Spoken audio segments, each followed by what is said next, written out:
It's a really weird time in the job market right now, especially in the tech industry. I have gotten tons of messages from people asking me how I transitioned, how I have my current job at NVIDIA, what's the best way to get into either the company or the industry right now. I have been in tech for 3 years now, and I transitioned from a completely different industry. And I've shared in some of my past videos on how I made the switch and what that experience was like, the interview experience. If you want to see all of that, check out my playlist, and I'm going to link some of them here. But we're going to talk about now. Things have changed since then. That was 2022 when we were just right at the peak, and things are about to start dipping in the job market. 2021, 2022 was an employee's market, and right now it's deeply an employer's market. So in this video, I'm going to share with you some of the things that I think would be helpful to get a job right now. Is it still possible to switch to tech from a completely different industry? Yes. Is it possible to get a job in tech right now? Yes. Even though the barrier to entry is very, very high, but it's still possible. And I'm going to share some of the things and skills that I think would be helpful to set you apart in this crazy and tough job market. Stick with me. Hi, my name is Moyo, and welcome to Grow with Mo, a personal and professional development channel helping you adults one video at a time. So today we are going to talk about what the ecosystem looks like right now job-wise, and I'm going to focus specifically on the tech industry, and then we're going to talk about some of the skill sets specifically as a project manager. So what I think is the best thing to do right now to transition into project management, or even if you're already a project manager, some of the skills that I think are important for you to build to help you navigate the current job market, which is pretty crazy. Honestly, guys, I understand how crazy it is, and I just want to do my best to share some of the information from the perspective of someone that's been working within the industry, working for one of the top companies in the industry, and kind of seeing and watching the trends right now. So like I said, 2021, 2022, a lot of tech companies were hiring. Pretty much they were ready to take anybody from any industry. And by anybody, you still have to scale the interviews and all of that. You still have to show that you're capable of doing the job. But the barrier to entry was a lot lower, in the sense that they were willing to give people that didn't even have tech industry experience a chance. So they wanted to see kind of diversify, because they needed so much talent that most companies were just on a hiring spree. So that's how part of the wave that I rode on, honestly, to jump industries at the time. But of course, I also shared some specific things that I did in my previous videos. Feel free to go check those out. So fast forward to 3 years later, I'm here still working.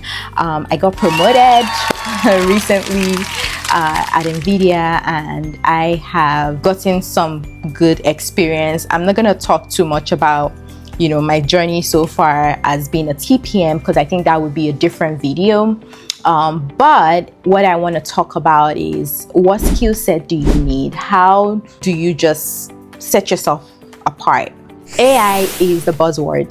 We are in an new revolution. An AI revolution is the word. And things are changing. They're changing really fast.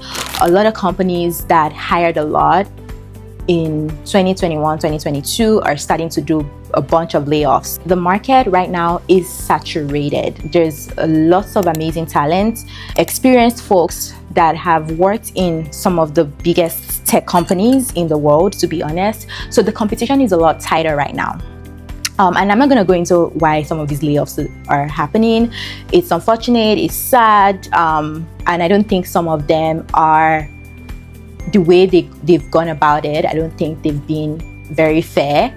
But honestly, I guess we just have to figure out how to adapt to the new normal right now while still holding a job.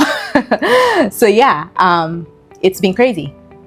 But how can you make that work for you still? with AI being a thing, I think it makes sense, whatever field you're in, whatever discipline you're in, to try to incorporate AI into it anyways.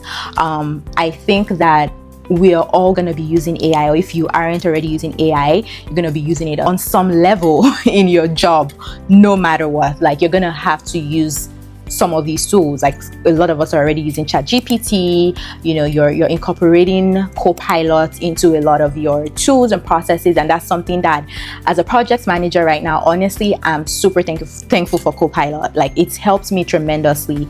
Like, taking notes, for example. In the past, I used to have to, lead a meeting, take notes, while also driving the meeting and making sure that, like, I'm assimilating all of the information and trying to, like, get all the answers I need in that meeting. Doing all of those things can be very tasking and distracting sometimes. But now with Copilot, I just, kind of need to turn on the transcription, and it's taking the notes for me. At the end of the meeting, I have a summarized version of the meeting, which, amazing. Love it.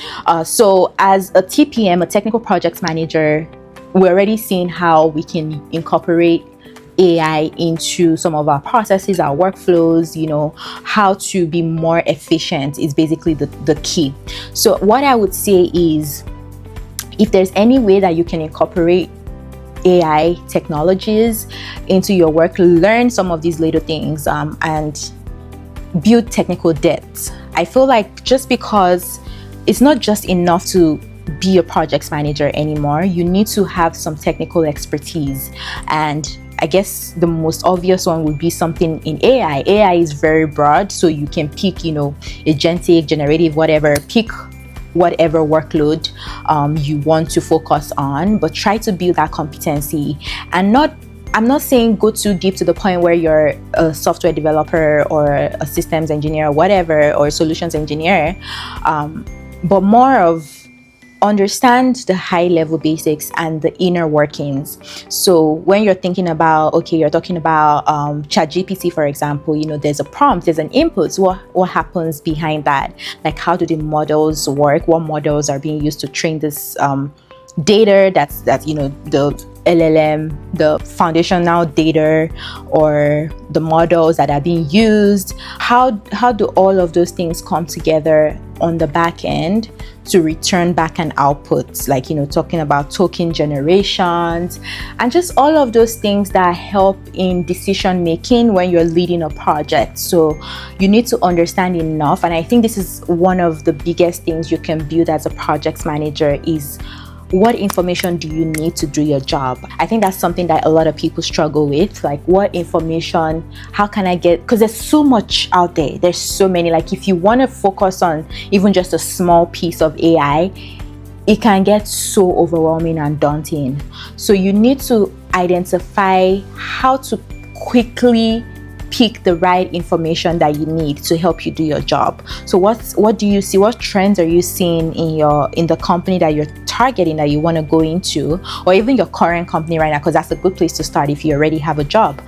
So what are the trends that you're seeing, and how can you quickly pick up on some of these technologies to help you be better right now, where you are right now? Or what are you already good at today, and how can you incorporate AI or some field within AI to help you be even better? So it's more about adopting AI to go to the next level, to be more efficient. Do you understand what I'm saying? So that's basically like my advice. That's one skill: build technical depth. And then finally, the third thing that I would advise and recommend that you build is risk management, which kind of goes hand in hand with stakeholder management as well.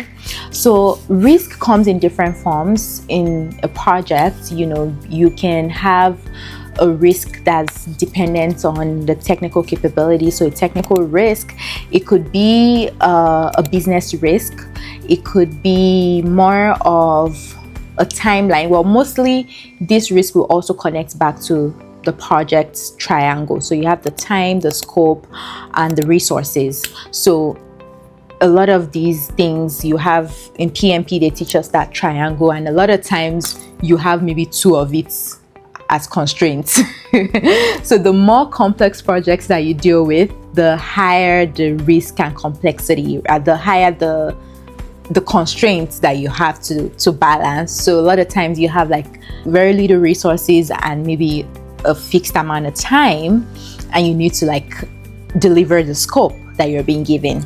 So risk would most certainly pop up at different points, and like trying to balance. And a lot of times when you're making decision making often comes with risk management. So you have like a bunch of options, and then you need to balance the trade-offs.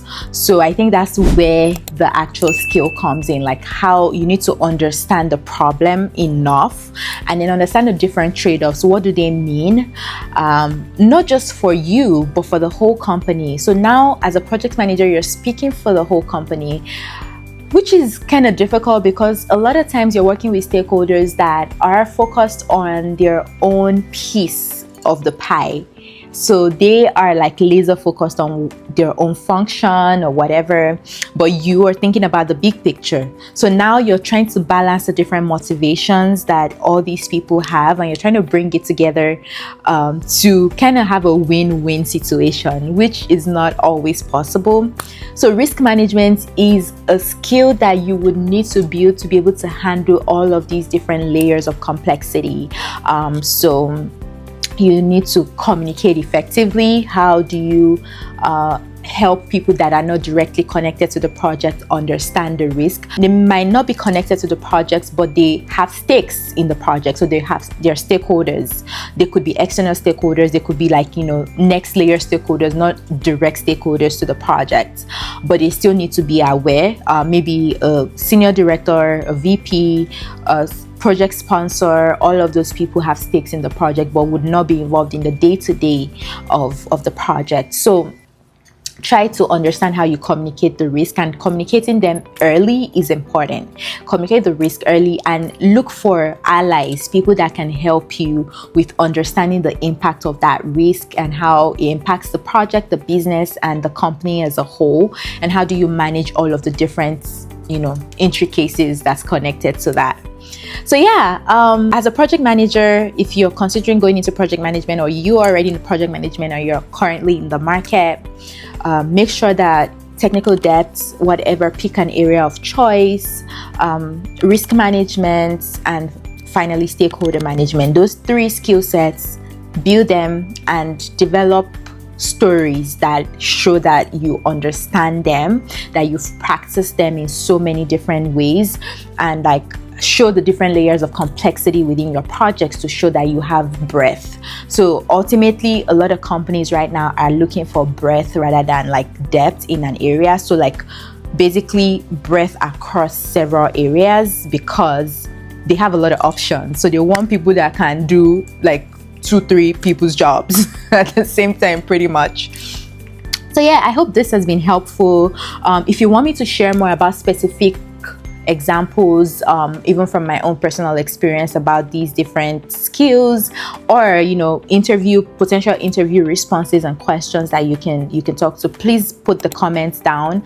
And if there's any other thing you want me to share about project management as a whole, I have 8+ years under my pocket right now, and I have 1 or 2 things I can share. So let me know. Don't forget to subscribe to this channel so I can share more things like this and help more people that are trying to adults.